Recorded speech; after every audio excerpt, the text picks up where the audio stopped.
Yan mga kautol, masamang balita. At ang super typhoon po pala ay nakapasok na ng Philippine Sea mga kautol, Philippine area. Yan at nag-abisa na yung mga mayor, yung mga konselor ng bayan namin mga kautol, at sa iba't ibang lugar ng buong Pilipinas ay ingat po tayo lahat dahil mga kautol, mamaya pong gabi ay lalaganap ang isang napakalakas na super typhoon na wag naman sanang pumunta rito, at lahat po tayo manalangin sa ating mahal na Panginoon, at lahat tayo masasakunahan ng ganitong pangyayari na naman. Hindi pa nakakabangon, hindi pa nakakapag-ani, halos wala pa lahat mga kautol na ganap kung ano man ang mangyayari mamayang gabi. Ang isa lang mga kautol ay persay yung mga damit, tubig, at gamot, flashlight mga kautol. Yung mga importante ay safety na mga kautol dahil hindi natin alam ang mangyayari mamayang gabi. Dito nga at ililikas ko muna itong mga baboy. Yung baboy ko isisafety muna natin dito sa sa may kubo mga kautol, dahil yung pong ating baboy ay nasa may puno ng malaking nara. Ay mahirap na mga kautol, baka mamaya madaganan o ano mangyari dito sa ating alagang baboy. Ano po, ingat po ang lahat mga kautol. Diyos lang po ang makapagsalba sa atin, kasi marami na pong yun katulad ng blood control, nakakatakot dahil nga po yung mga nagkurap ay siguro sana ibigay na ninyo bigay na po ninyo sa mga taong bayan. At kapag bumaha, yan ang delikado, yun pong tubig kung saan pupunta o sa mga bahay-bahay. Ano po, basta doble ingat na lang po.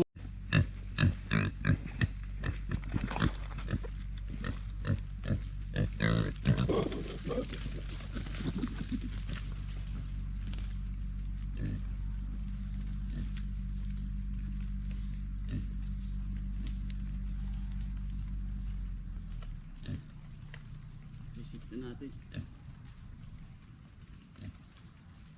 baka po kumapa na ito kung alaga natin baboy.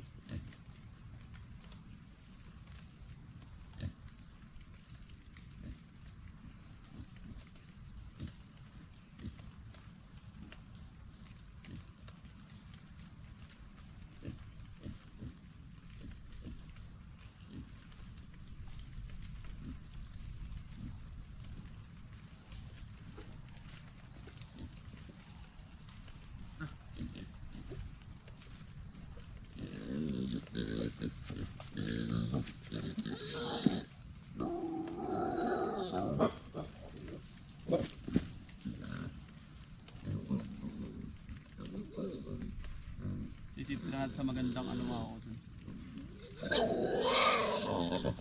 Ilagay ko na po sa may kubo mga kautol. Hindi ko na po pinakita sa inyo. Yung ingay po, baka po tayo madali sa YouTube. Ayun mga kautol, bali yung ganitong panahon na nakakatakot, yun pong napakatahimik. Tapos bigla pong iikot ng napakasanting yan mga kautol. Yung po bagang yung tamong kalangitan, tahimik siya, pero tamong mga kautol naambun-ambun lang, pero yung pinakang tubig niya ay labo agad. Ayan dito sa bangin. Yan ang nakakatakot, kasi sa ilaya ng kabundukan, Banahaw, siguradong doon po ay malakas ang ulan. Ayan mga kautol, kaya doble ingat ho mga kautol sa mangyayari mamayang gabi.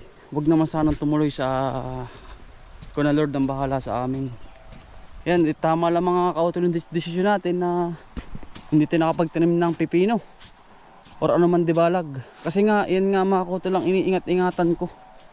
Yan pong trahedya na yan na darating sa atin, yan bagyo. Ano po, yan naambo na. Kaya nga sabi ko, next year na or December or November, yan po ang bagyong talagang hindi natin masasabi at masasalag. Kasi Diyos ang kapal ang ano yan, ang Diyos ang bahala at siya ang gumagawa niyan mga kautol. Ano po, kalikasan. Yan, bali yung pong ating in-spray nga pala ay ayos na, dilaw na. Yan. At ayos naman yung kanyang kalagayan. Pagtanim natin ay ready na tayo. Yun po ang ating isa pa na kaya miski po saging mga kautol, tagpas po yan, mga sagingan natin dyan sa bebay tabi. Wasak po yan dahil nga sa ganyang bagyo. Kaya pinaghahapay ni tatay sa kanina kambal, butol kambal yung kabila dahil darating nga po yung bagyo. May putihin pa nga po tayo lansunis ay baka hindi na po muna. At mga kautol ay baka makadali ang ating pagbagsak natin. Yan na rin ang ating talong mga kautol. Hindi po praningin ko lang pero talab na rin yung spray natin. Magaling po yung pang spray, patay po ay pero yung talong hindi. Magaling po iyan. Kahit may tanim ay hindi na mamatay.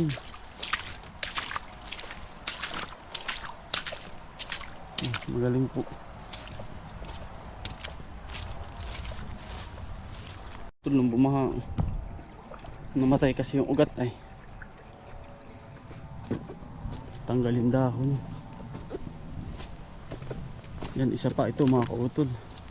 Pagkalago na pala nito itong ating sili. Ay Lord, di ko na pong bahala rito sa ating sili. Magaganda na kaya nga lang kaya na pong bahala. Ang ganda naman ang resulta, kaya nga lang bagyo po ang kalaban natin Yan, ganda po. Walang katama-tama. Yun yung mga kutoy, wala tayong spray na insecticide, fungicide, wala ho.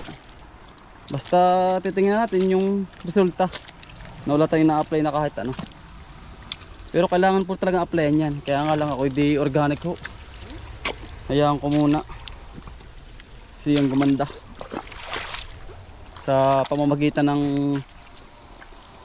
hindi ko spray ng kahit ano. Maganda naman mga utol, dami lang bulaklak kaya lang super typhoon mga utol. Baliktad dyan, putol yan. Nasabi ko po putol. Yan nalabas yung kanyang sili. Yan po ang putol ang ating sili. Ay wala ko tayong magagawa kapag ganyan. In-update ko lang ako pati kayo.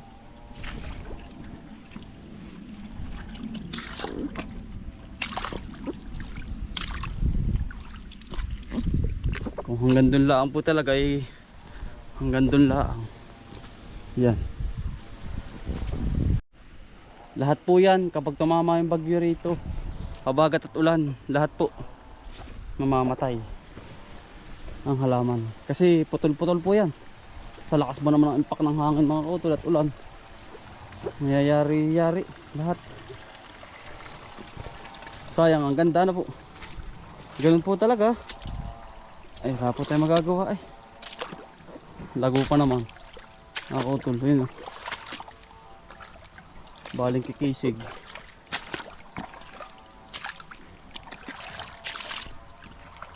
Pag bagyo po, Diyos na po ang bahala sa atin. Ang ganda, malaki. Malaki na mga puno First time natin magtanim dito mga kautol sa dito sa ganito na sili sa pangalan nun, sa gitna ng luang. Approve naman mga kautol. Marami na siyang bunga, bulaklak. Maganda yung resulta. Ayan, makikisig. Tapos kasunod yan, pipino naman. Yan, ito parang may sakit mga kautol. Ang isang ari, ba't nagkagana rin? Tatanggalin ko na ikaw. Baka makalalim ka pa yun. Nadilaw. Siguro kulang sa spray mga kautol, kaya nagkakaganyan. Kasi natagal naman talaga ng siling, matagal na matagal mga kautol Ano po, kahit nga yun sa tabing bahay mga kautol, matagal ng siling.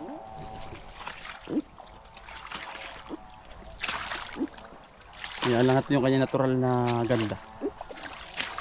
Basta lagi lang hawan mga kautol.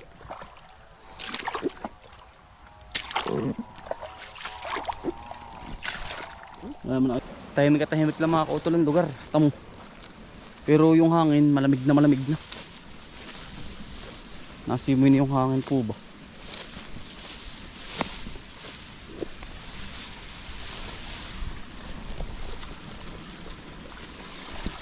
Ang lakas ng baha dito. Ramdam na ramdam ko mga kautol. Huwag naman sana. Yan, ito papasok na natin. At hakutin muna natin ngayon yun nandun At si paring Elmer po ay wala kahapon. Ngayon lang uli. May lalagay na natin. Marami daw po siya diyan. Nag-text sa akin na naanuhan ng minsan. Yating ihahakot na din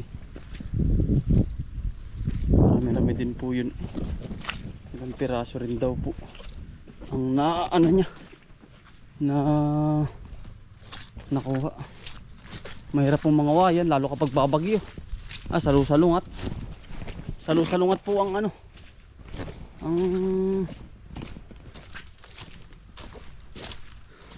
ang kawayan. Marami na pala nakuha yun. Ay madamay.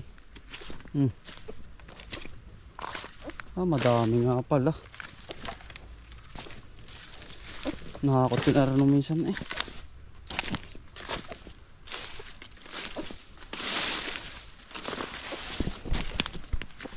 Madami po pala yun. Daming kawayan na nakuha na naman. Magaling talaga si parang Elmer. Dami pa na rin mayroon pa din Ayan ang galing. Parang Elmer Dito po libre ang kawayan din. Excuse me. Magaling po talaga mga wayan. Sulo po yun mga kautol. Parang Elmer. Talagang bilib ako sa taong iyan. Ito naman natin mga kautol. Ari mga kawayang kinuha niya.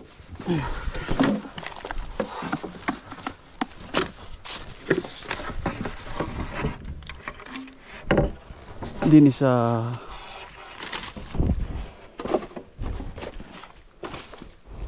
tubigan. Papasok po, paparon.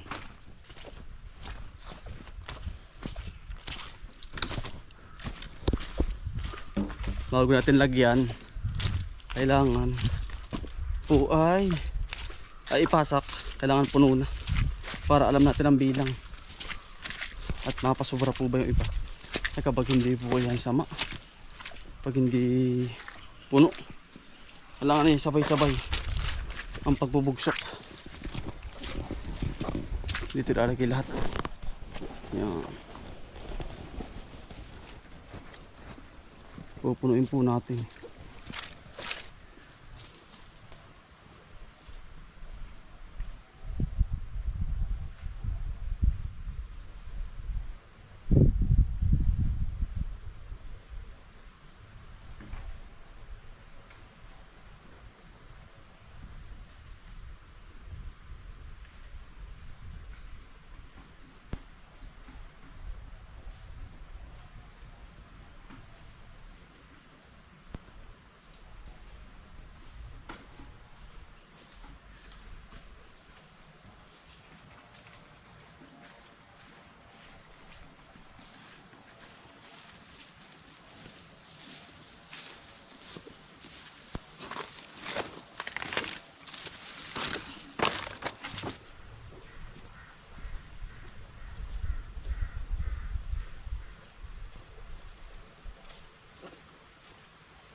Yari mga utol. Dahing bulo. Yan, nadali na po natin. Tayo mga utol. Ano po, basta wag na susuko. Pang araw-araw. Bali ingat po mamaya mga utol ah. At hindi natin alam ang mangyayari ay. Yan. Nakakaunti na. Itong ating ito mga utol. Inutay-utay ko po. At wala po tayong taong iba ay. Nakakatakot ko lahat. Yan. Para pagkatapos ibubugsok na lang natin lahat. Bugsok na ng bugsok. Hindi na tayo yung babalik uli bukas magtataga. Ayoko po ng ganun. Gusto ko ay isang lapit. Magbubugsok lang lahat. Maghapon. Ganun lang. Ayoko po nung dini tayo. Ayoko po. Gusto ko ay malinis po ang lahat. Yan mga utol. Ay, yari na po. Yan, bali ingat po lahat mga utol ha. Sa ngayong bagyong ito. At kailangan lumikas na po, landslide. Ingat po ang lahat basta mga utol. Diyos lang magligtas po sa atin. Yan, maraming salamat po sa pagsama. Sipag lang po Tiyaga, Buhay Probinsya. Bye. Salamat po. Ingat po lahat. God bless po.